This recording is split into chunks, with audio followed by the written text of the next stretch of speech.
নমস্কার বন্ধুগণ, আপনাদের সকলকে স্বাগত জানাই স্পোর্টস আবার একটি নতুন এপিসোডে। তো এখন মার্কেটে গরম গরম নরম নরম খবর হচ্ছে, আমরা আইপিএলের টপ ফোরকে পেয়ে গেছি। তো এই ভিডিওতে আমরা একটু লাস্ট যে 16টা লিগ ম্যাচ হয়েছে সেই ম্যাচগুলো নিয়ে একটু আলোচনা করব। বেশি আলোচনা কিছু করার নেই, বাট ইন্টারেস্টিং কিছু কিছু ম্যাটার হয়েছে, সেগুলো নিয়ে আমরা কথা বলবো।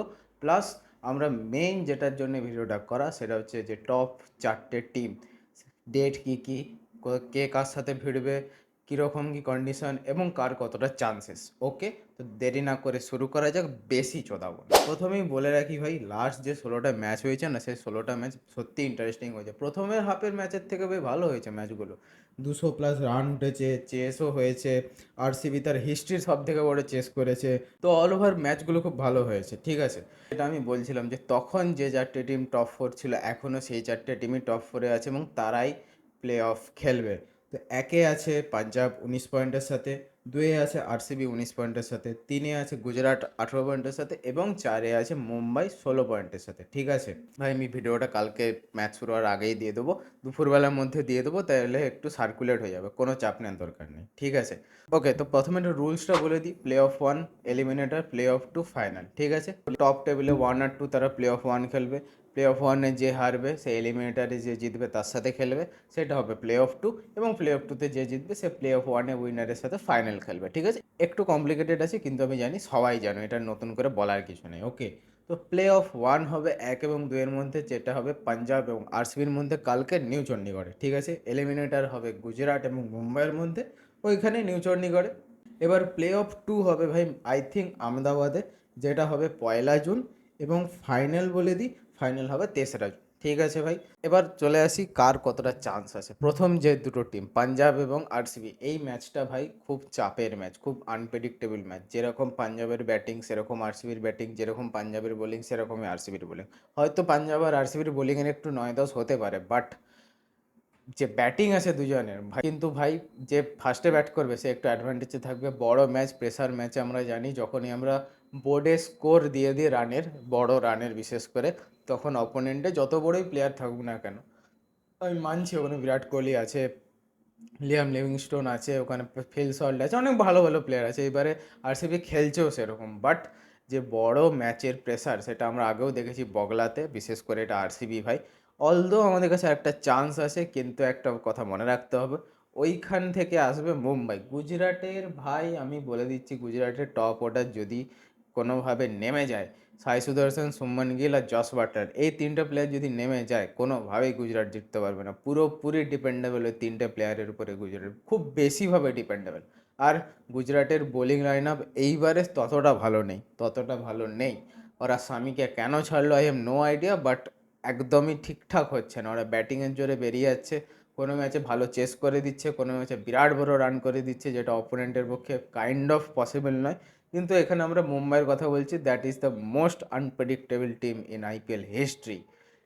এবার বলতেও পারো খেলা, এটা স্পোর্টস, এটা বলা যায় না কখন কি হয়। দেখবো মাঝখান থেকে গুজরাটি নিয়ে বেরিয়ে গেছে।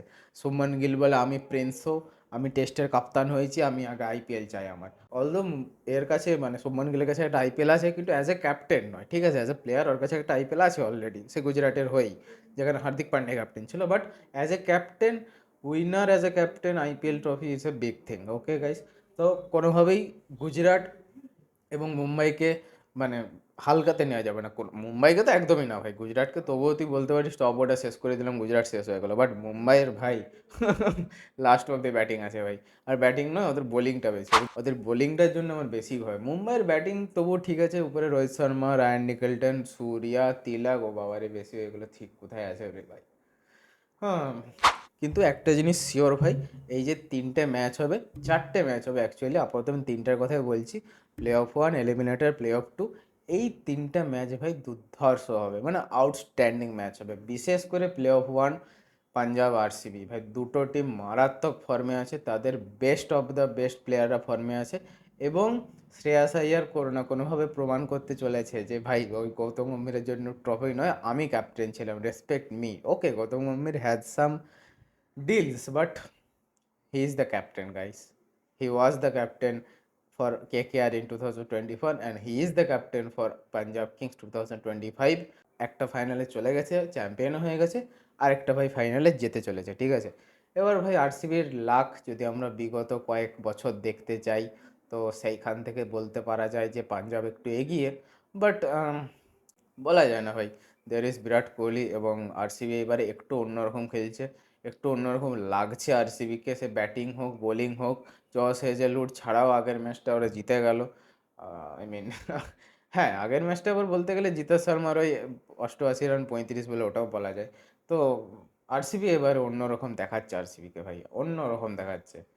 আর পাঞ্জাবও খুব লিথেল, পাঞ্জাবের যেমন ব্যাটিং সেরকম বোলিং ভাই, কোনো দিক দিয়ে ওকে বাঁচানো সম্ভব নয় অপোনেন্টকে। তো দেখা যাক কি হয়, আমি কোনো প্রেডিকশন লাগাবো না, বাট আমার মনে হচ্ছে এইবারে পাঞ্জাব এবং আরসিবির মধ্যে কেউ একটা ট্রফি নিতে পারে, আমি জাস্ট স্পেকুলেশন লাগাচ্ছি। এবং ক্রিকেটের জন্য, আইপিএলের জন্য, আইপিএলের ভবিষ্যতের জন্য এটা খুবই ইম্পর্টেন্ট যে এতদিন যারা ট্রফি জেতেনি তারা একবার ট্রফি জিতুক, নয়তো ভাই ওয়ান সাইডেড হয়ে যাবে ব্যাপারটা। সেই যে মানে কম্পিটিশান, সেই কম্পিটিশান ব্যাপারটা থাকবে না। তো আমি পার্সোনালি চাই সে পাঞ্জাব হোক সে আরসিবি হোক, পাঞ্জাব হলে একটু ফাটবে, আরসিবি হলে খুব মনটা উড়ু উড়ু করবে, but I will be happy যদি গুজরাট আর মুম্বাইয়ের বদলে এই দুটো টিম জেতে। I will be more happy than anything else যদি এই দুটো টিম জেতে। তো let's see what will happen. কিন্তু ম্যাচগুলো প্লিজ কেউ মিস করো না, সবাই জিও হটস্টারের সামনে বসেও কালকে। যদি আমার ভিডিওটা ভালো লেগে থাকে আর মুখটা পছন্দ হয়, আর যদি মনে হয় যে আমি একটু লজিক্যাল কথা বলি, এই ভিডিওটাকে লাইক করে যাও, সাপোর্ট করো আমাকে। তাহলে ভাই আরও নতুন নতুন ভালো কন্টেন্ট নিয়ে আসতে পারবে, ভালো টপিকে কন্টেন্ট নিয়ে আসতে পারবে। ঠিক আছে, আজকে এখানেই শেষ করছি, পরের ভিডিওতে দেখা হচ্ছে। জয় হিন্দ, জয় বাংলা।